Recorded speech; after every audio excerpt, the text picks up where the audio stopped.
모두가 도망칠 때 돈 버는 사람은 공포를 즐긴다. 당신은 하락장을 두려워하는 게 아니다. 시장이 무너집니다. 계좌는 파랗게 물들고 어제까지 자신있게 말하던 사람들도 하나둘 입을 닫습니다. 뉴스에는 불안한 단어가 쏟아지고 커뮤니티에는 이런 말이 올라옵니다. 이번에는 진짜 끝난 것 같다. 더 떨어지기 전에 팔아야 한다. 반등은커녕 지하실이 있을 것 같다. 그때 대부분의 사람은 같은 행동을 합니다. 도망칩니다. 그런데 이상한 일이 있습니다. 시장이 가장 편안할 때는 모두가 투자자가 되고 시장이 가장 불편해지는 순간에는 투자자가 사라집니다. 왜일까요? 우리가 시장을 두려워하기 때문입니다. 하지만 정확히 말하면 우리가 두려워하는 것은 하락장이 아닙니다. 내 돈이 줄어드는 것을 보는 것, 내 판단이 틀렸다는 것을 인정하는 것, 그리고 남들은 도망가는데 나만 남겨지는 것, 우리는 그것을 견디지 못합니다. 그래서 오늘은 조금 이상한 이야기를 해보겠습니다. 하락장에서 공포를 없애는 법이 아닙니다. 공포를 느끼면서도 그 안에서 냉정해지는 법, 더 정확하게는 공포를 즐길 수 있는 사람이 되는 법입니다. 1. 상승장에서는 누구나 용감하다. 상승장에서는 어렵지 않습니다. 계좌가 올라갑니다. 주변에서도 돈을 벌었다는 이야기가 들립니다. 뉴스도 긍정적입니다. 내가 산 종목이 오르면 내 판단이 옳았다는 생각이 듭니다. 그래서 자신감이 생깁니다. 하지만 그 자신감의 상당 부분은 내 실력이 아닐 수도 있습니다. 시장이 나를 편하게 만들어준 것뿐입니다. 진짜 실력은 계좌가 올라갈 때 드러나지 않습니다. 시장이 나에게 아무런 위로도 해주지 않을 때 드러납니다. 가격이 떨어지고 내 판단이 흔들리고 아무도 내 생각에 동의해주지 않을 때, 그때도 원칙을 지킬 수 있는가? 그것이 진짜 실력입니다. 그래서 저는 상승장보다 하락장이 투자자를 더 정직하게 만든다고 생각합니다. 상승장은 실력을 숨겨줍니다.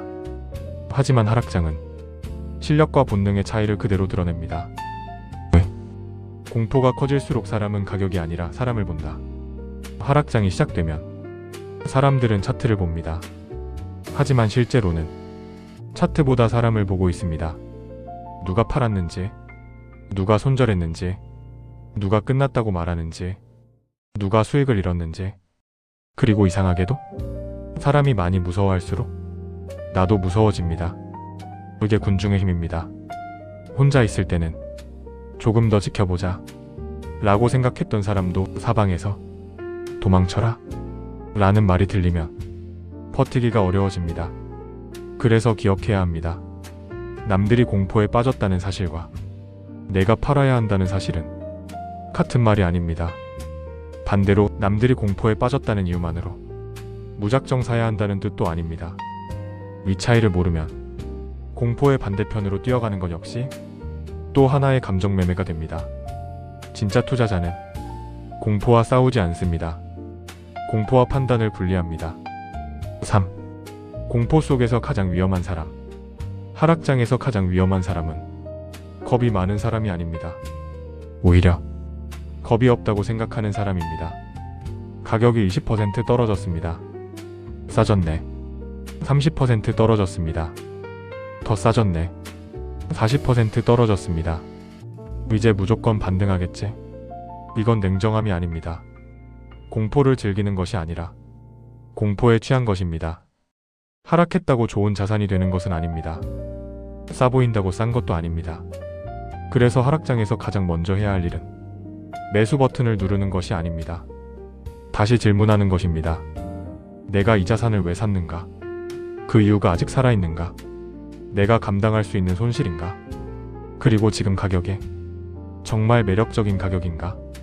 이 질문에 답하지 못한다면 아무리 많이 떨어졌어도 그저 떨어지는 종목일 뿐입니다. 4. 공포를 즐긴다는 것은 싸게 사는 것이 아니다. 여기서 오늘 이야기의 핵심입니다. 공포를 즐긴다는 것은 떨어지는 것을 좋아한다는 뜻이 아닙니다. 내 돈이 줄어드는 것을 즐기라는 말도 아닙니다. 공포가 커지는 순간에도 내 판단력을 유지할 수 있다는 뜻입니다. 사람들이 흥분하면 나도 흥분하지 않고, 사람들이 공포에 빠지면 나도 같이 무너지지 않는 것, 그리고 무엇보다 아무것도 하지 않을 수 있는 것, 이게 중요합니다. 하락장이라고 해서 반드시 매수해야 하는 것은 아닙니다. 현금으로 기다리는 것도 선택입니다. 관망하는 것도 선택입니다. 손실을 줄이는 것도 선택입니다. 기회를 놓치는 것보다 자본을 잃는 것이 훨씬 비쌉니다. 그래서 진짜 투자자는 기회를 놓칠까 봐 두려워하지 않습니다. 자본을 잃고 다음 기회를 볼 수 없게 되는 것을 더 두려워합니다. 가장 좋은 가격은 언제나 불편하다. 사람들은 말합니다. 좋은 가격에 사고 싶다. 그런데 막상 가격이 내려오면 사고 싶지 않습니다. 왜냐하면 좋은 가격은 대부분 편안하지 않기 때문입니다.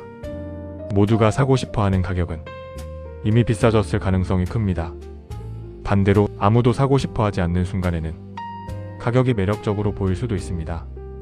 하지만 여기서 또 하나의 함정이 있습니다. 불편하다고 해서 무조건 기회인 것은 아닙니다. 그래서 투자자는 공포와 가격을 따로 봐야 합니다. 사람들이 무서워하고 있다는 사실, 그리고 그 자산의 가치가 실제로 어떻게 변했는가, 이 둘을 구분해야 합니다. 공포를 즐긴다는 것은 떨어지는 칼날을 맨손으로 잡는 것이 아닙니다. 모두가 흔들릴 때 나는 무엇을 확인해야 하는지 아는 것입니다. 6. 하락장에서 당신이 지켜야 할 단 하나.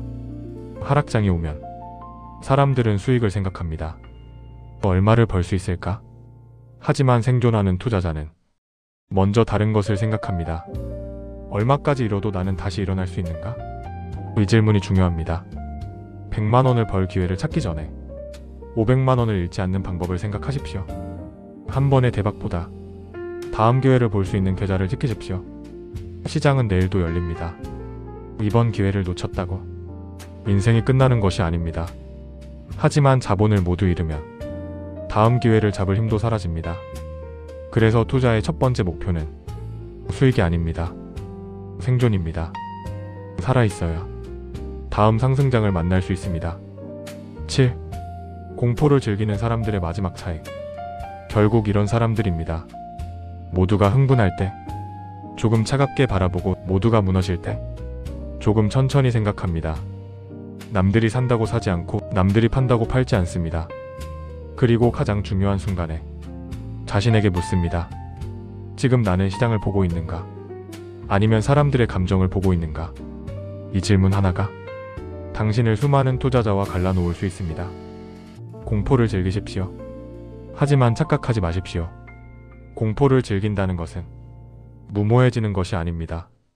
공포 속에서도 내 손가락을 통제할 수 있다는 뜻입니다. 8.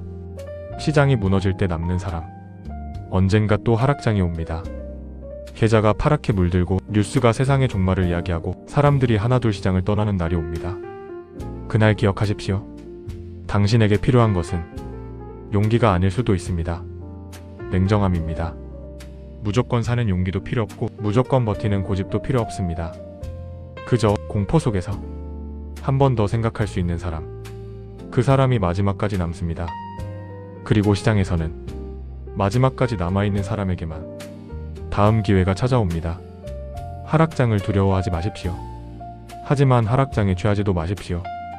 공포가 가장 커졌을 때 당신이 해야 할 일은 남들보다 용감해지는 것이 아닙니다.